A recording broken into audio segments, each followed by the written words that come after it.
রোববার আনুষ্ঠানিকভাবে নেপালের অন্তর্বর্তীকালীন সরকারের প্রধান হিসেবে দায়িত্ব নেন সুশীলা কার্কি। বিক্ষোভকারীদের আগুনে প্রধানমন্ত্রীর কার্যালয় ক্ষতিগ্রস্ত হয় সিংহদরবারে স্বরাষ্ট্র মন্ত্রণালয় ভবনে প্রথম দিনের কাজ শুরু করেন তিনি।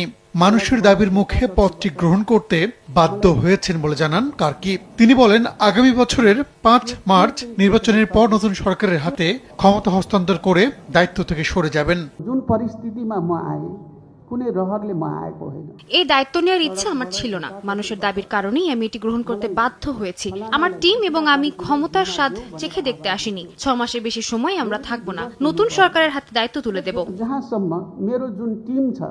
নেপালে সহিংস আন্দোলনে নিহত হন অন্তত ৭২ জন।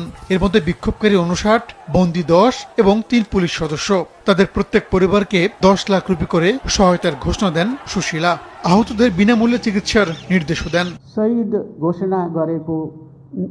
নিহতদের পরিবারকে ১০ লাখ নেপালি রুপি ক্ষতিপূরণ দেওয়া হবে। আহতরাও পাবেন ক্ষতিপূরণ। আহত কেউ প্রতিবন্ধী হয়ে গেলে তাদের চিকিৎসা ব্যয়ও সরকার বহন করবে। সরকারি স্থাপনে আগুন ও ধ্বংসযজ্ঞ চালানোয় নিন্দা জানান অন্তর্বর্তীকালীন প্রধানমন্ত্রী সুশীলা কার্কি। আমি লজ্জিত। যারা এই প্রয়োজনীয় স্থাপনাগুলো ধ্বংস করেছে তারা যদি নেপালি হয় তবে তাদের কিভাবে নেপালি বলা যায়?